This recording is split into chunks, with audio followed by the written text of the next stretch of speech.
I uh, I opened the book Perception of the Vedas and random page, and I started reading. I'm going to read a paragraph, and I'll try to break it down, I suppose.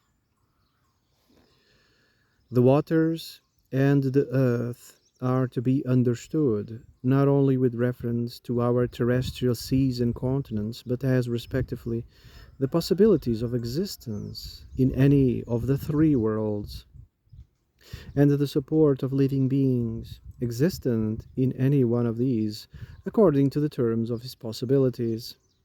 In other words, the waters are literally peut-être, and earth, any corresponding plane or sphere, a loca, or support of experience. Experience, in the sense, even thy own earth, also, that is thy body. Earth is the support of every world. This earth is honey for all creatures. It supports their existence, each after its kind. The three worlds are heaven and earth, and they are spoken as earths. So heaven is above and earth is below. We are in the middle, okay? We are the world in the middle, and heaven is above and earth is below. So any such earth floats like a lotus, or like a foam, or like a ship, on the surface of the waters in which it is established. The movement of the spirit by which the waters are stirred is not in itself a local movement, but a local effect, so that the surface of the waters is thrown into waves, and thereby the reflection of the light is multiplied, contracted, and identified with variety.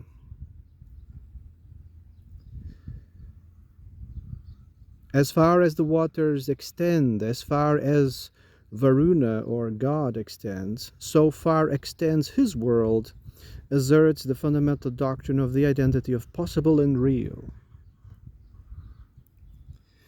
So water is the universal medium, right? Water is probably the first thing that came into being. Water is the medium. Without water, there's no life.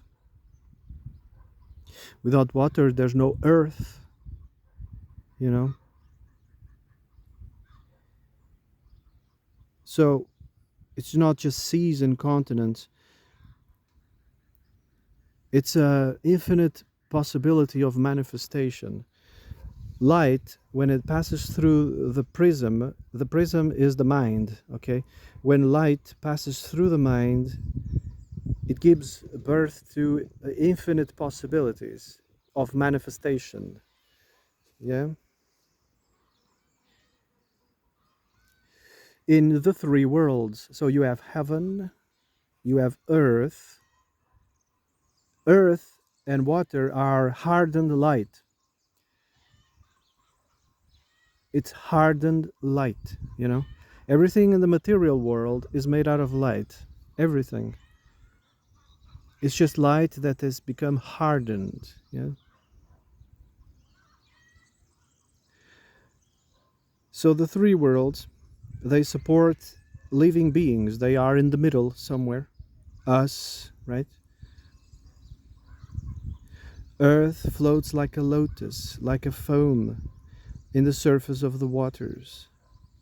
The spirit that lends itself so that existence may occur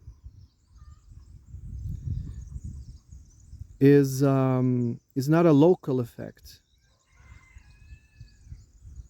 It's a reflection of this light. It's a reflection from this prism, I don't know if you guys have seen these illustrations. You have a pyramid, and then you pass light through it, and the rainbow just comes on the other side, or something like that. That's what they're trying to say.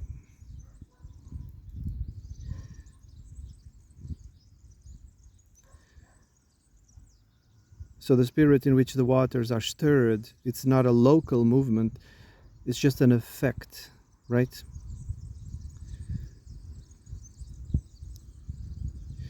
I find this very, very, interesting. I mean, you couldn't explain, in other words, the world, I think. You couldn't use hardcore, mathematics or hardcore science to explain such a thing, because they have excluded the spirit, they have excluded the ether, they've excluded all those things because you can't touch them, count them, or measure them. So they had to exclude them. So whenever they explain the world only through the material spectrum, it's only like 5%.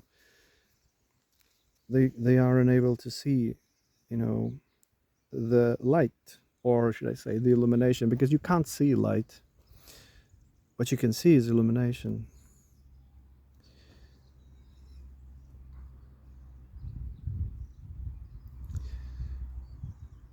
And there are multiple worlds, I suppose, such as this one, with a heaven, an earth, and something in between.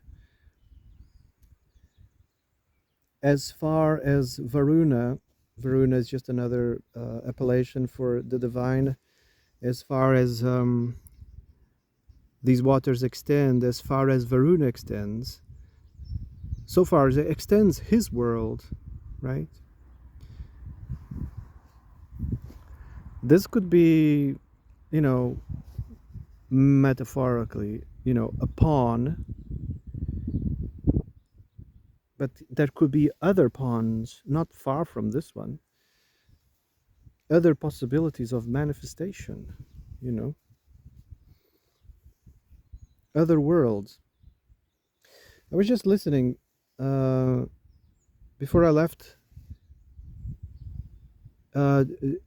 Giordano Bruno, I think he was a mysticist, around the Catholic era, and he proposed the existence of multiple worlds, not just one in which everybody is confined.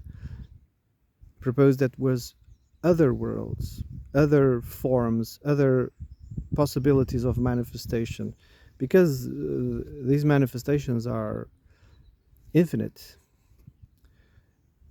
And he was, removed from this world using high, smoke and fire. They removed them out of the world, the church,